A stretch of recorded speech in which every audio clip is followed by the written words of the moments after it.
C'est pas facile de promener un gros chien comme Sacha. Parfois, c'est plutôt Sacha qui me promène. La fille qui court derrière lui, c'est moi. Je m'appelle Stéphanie et j'ai 13 ans. Je vis au Liban, le pays des cèdres, dans la région du Chouf, dans un petit village qui s'appelle Mazra al-Chouf. Petit, mais joli.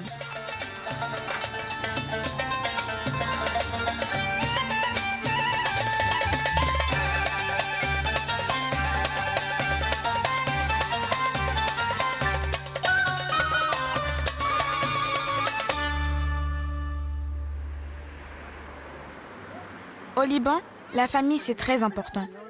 Aujourd'hui, on va chez mon oncle Bassam et ma tante Mona.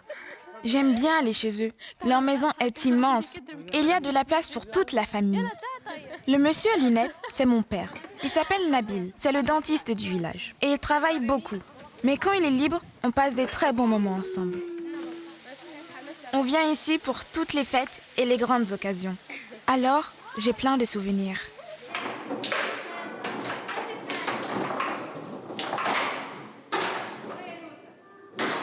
On mange toujours super bien. Je joue avec mes cousins et mes cousines. Il y a des animaux, surtout des pigeons et des poules. J'adore venir ici.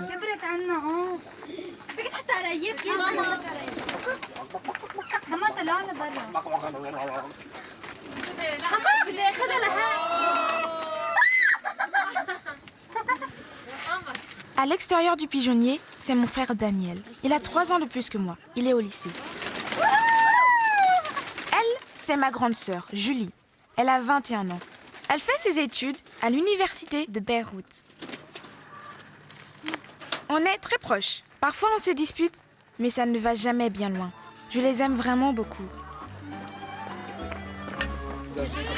بسام هيدا بقى اللي بنصحك فيها بابا فيك تعطيني شوية تليفوني؟ ايه كتير صحتكم جميعا سامتي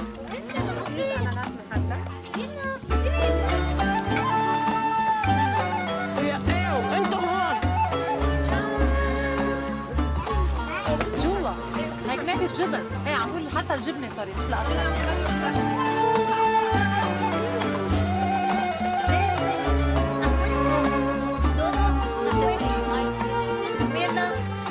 بس لا عن جد هون كتير طيبة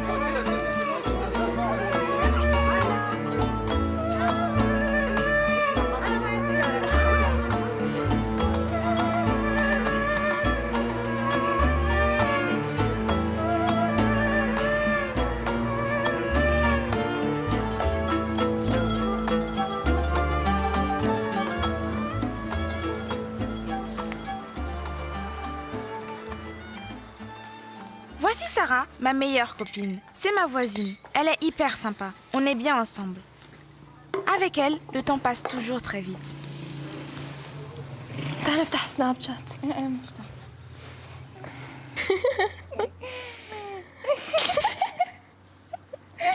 لك هذا بيطلع تمك كبير.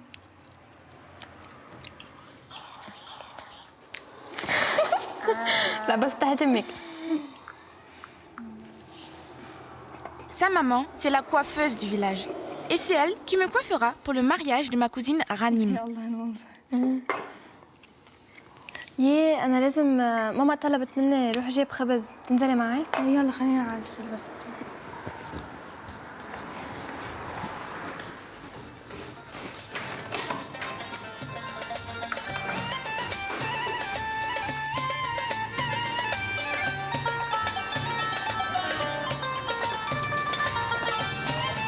Mazra al-Chouf est un petit village où les maisons sont serrées les unes contre les autres.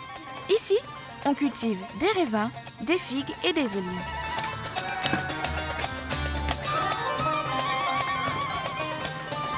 بلش الطقس يتغير. ايه صار في برود هالفترة ايه مرحبا بدي ربطة خبز صاجة في المي.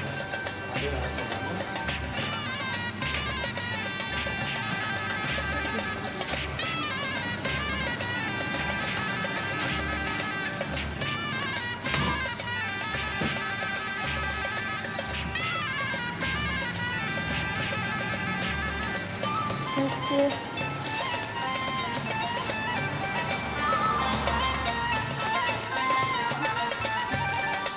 Ce que j'aime le plus dans mon village, c'est que toute ma famille vit ici. Et comme le Liban est un petit pays, même si j'habite à la montagne, la mer n'est pas très loin.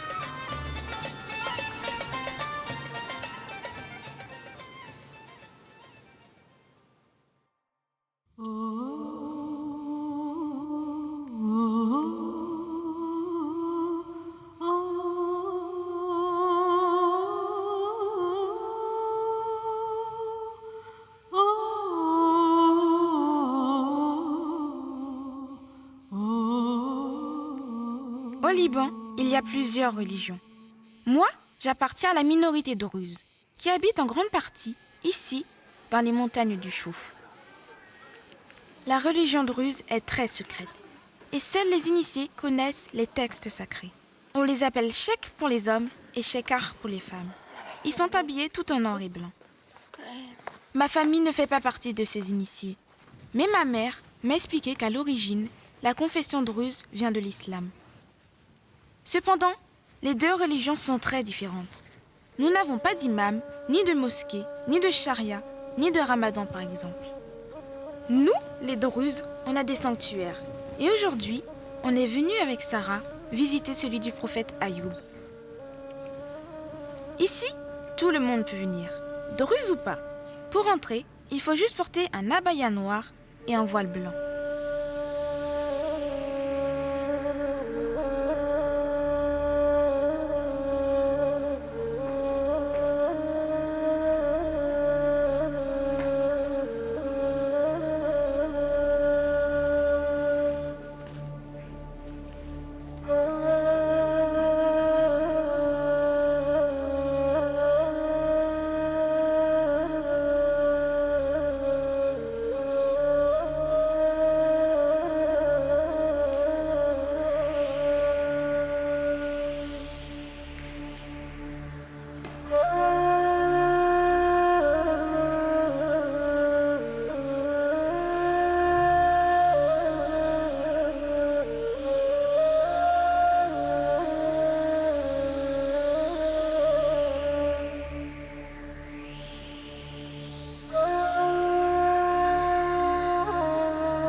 Avant de partir, on peut allumer une bougie pour que nos vœux soient écoutés par le prophète. C'est le moment que je préfère.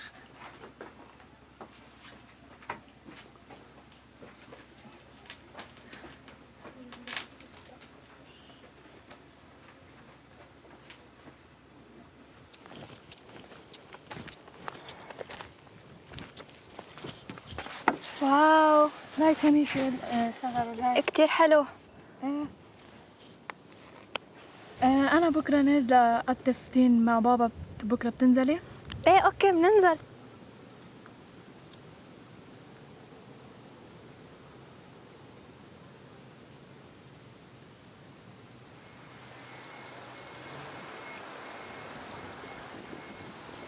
Elle, c'est ma maman. Elle s'appelle Norma. Elle est professeure de français. On aime bien faire du shopping ensemble. Parfois, on va à la plage toutes les deux. Et on rend souvent visite à la famille. ماما شو عم تعملي؟ مامي عم ظبط الألبوم عرسنا لأنه كله. هيدا بابا؟ يا كيف كنتوا؟ وانت ليه هون كنت عم تبكي؟ هون لأنه كنت طالعة من البيت وكل عروسة بتطلع من عند بيت بيها وبتروح مع عريسة بتبكي، هي عم تودع أهلها لأنه ما بقى رح تعيش معهم بنفس البيت. مين هيدا؟ هيدا جدي. هيدا جديك؟ هيدا بيا لتيتا. بس بتعرفي على أيامه ما كان هيك العرس، كانوا يقولوا له يحمل جرن الكبة لحتى يشوف ويفرجي العروس قديش هو قوي، وما كان في سيارات، كان يجي على الحصان لياخدها للعروس. عن جد؟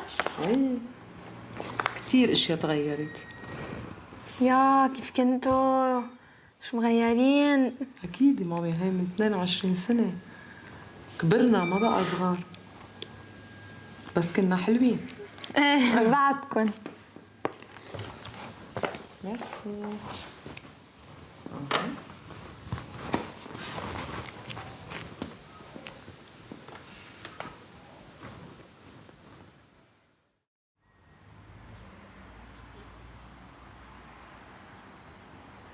في تين من هيديك المال هون، تعي سارة. ايوه يلا التين اللي مش منيح هذا بابا التين كثير مفيد. وين السلة؟ ليك على قطعة الشاب مفتح التين كثير لانه هون. طب في هون بهالشجرة تين اسود؟ لا التين الاسود بيكون لوحده، هذيك التين بتكون لوحدها. اوكي. بس انا بقطف على العيله بنولكم، بس بدي حدا ياخذ مني. وعلى العيله هيدي كلها العصفور. هات. اعطينا اياهم نحن بنحطهم بالسله. برافو. والله لا كان كلها العصفور. برا. الثالثة؟ لا ليكي هول قطفتهم مستويين. اوكي. هو بابا توعي.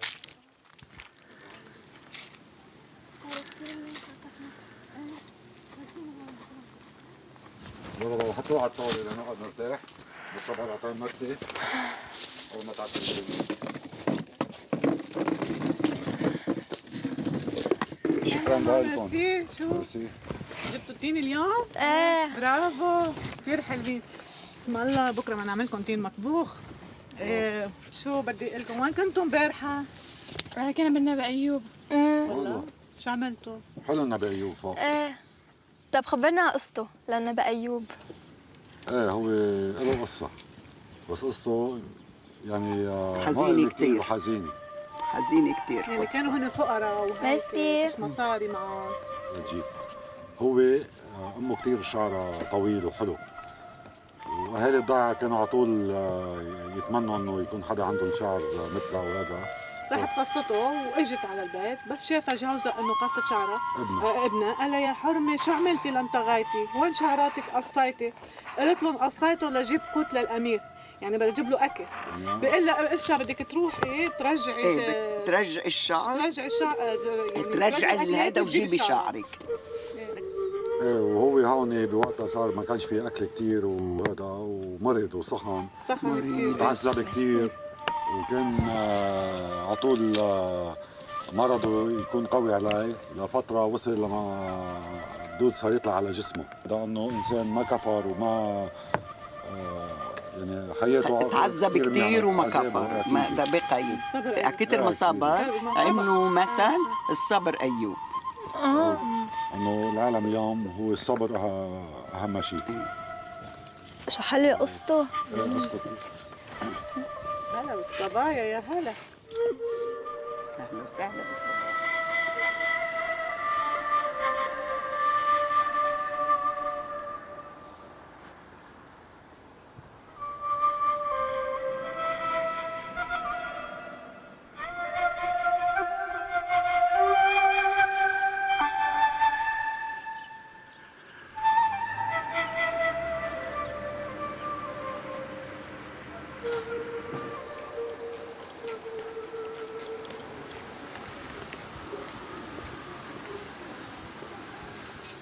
Ça y est, le grand jour est arrivé.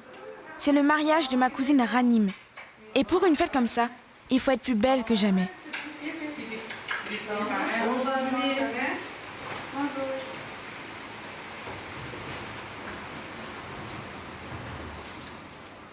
Maintenant, tout est dans les mains de Yola, la maman de Sarah.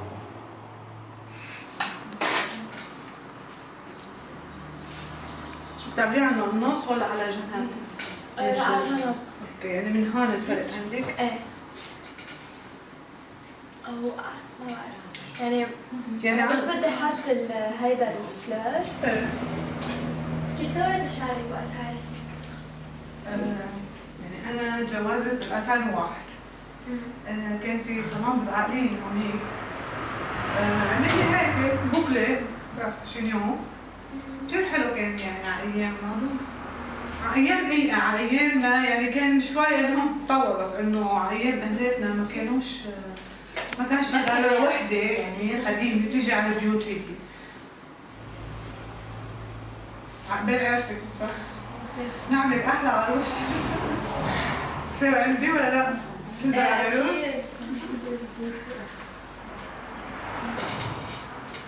نحطها هيك بهالطريقه هلا مش ضروري نرجع كثير رش كثير هلا وقته جاي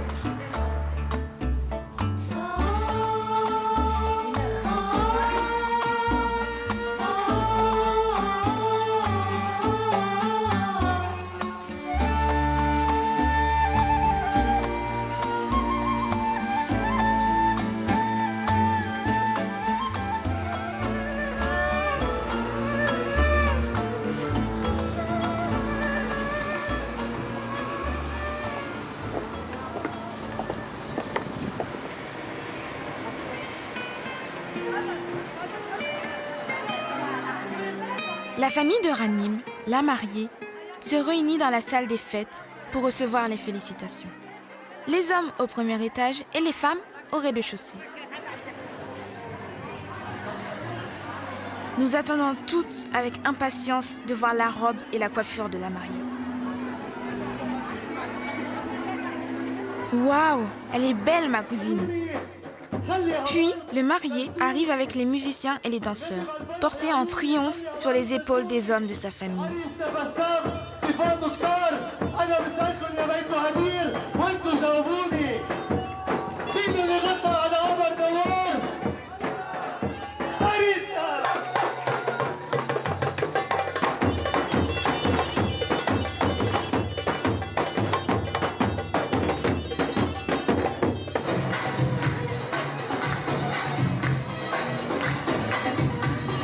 En attendant son futur époux, Ranim danse ses derniers pas de célibataire avec nous, les filles.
Et maintenant, Bassam peut amener Ranim dans son village à lui, où ils recevront encore des félicitations.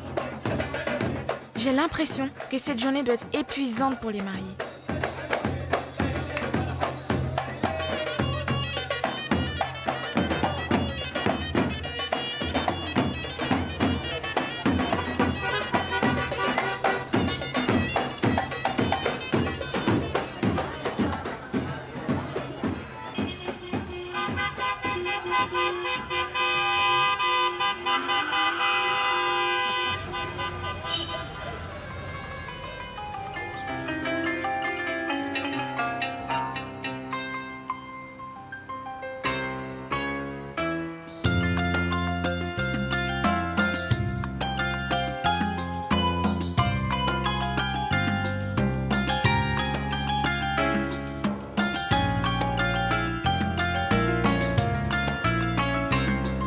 Au Liban, le cèdre, c'est très important.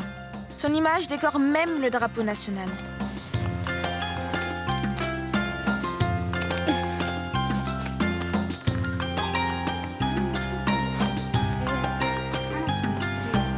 Près de mon village, il y a la réserve de cèdres du Chouf.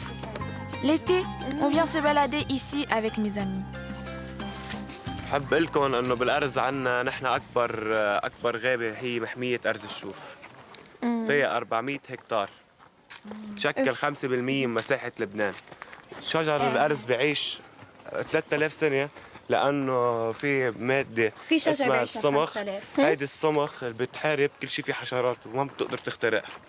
بدي كمان فرجيكم على أقدم اللي حكينا عنها فوق أقدم شجرة بهيدي الزون اللي عمرها 2200 سنة. بحب فرجيكم عليها لكوانية هون. شو كبيرة. هيدي الشجرة اللي خلدت هون بهيدي المحمية اللي عانت من وراء الصواعق والزواعق اللي شدقتها بجذعها وكسرت لها جذعها. واو. لكي هون. شو كبيرة.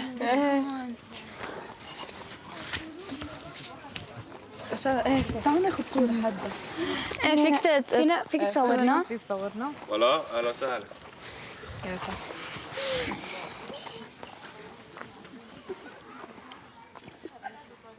هلا بدنا نروح ايوه هلا بنكمل هيك لازم نطلع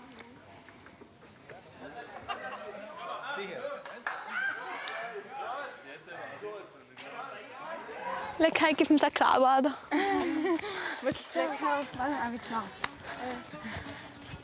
ليكو في هداك بيبدأ على العود في شمس. بونجور. كيفك؟ فينا نقعد؟ أكيد.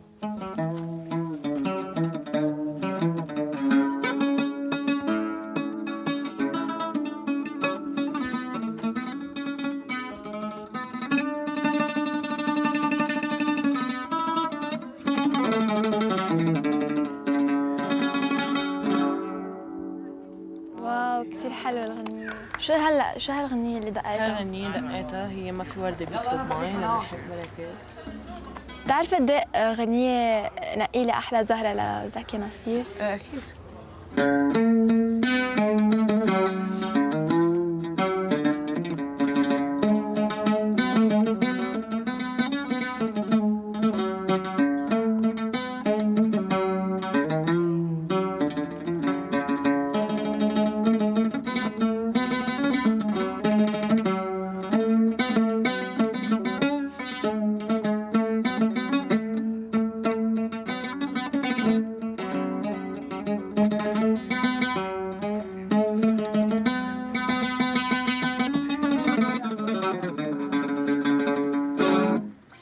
واو ميرسي.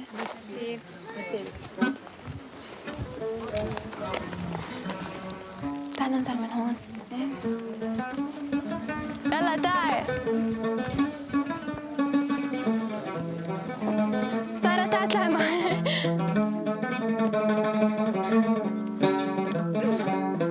قد صار في حجر جوا. حطوا عيني.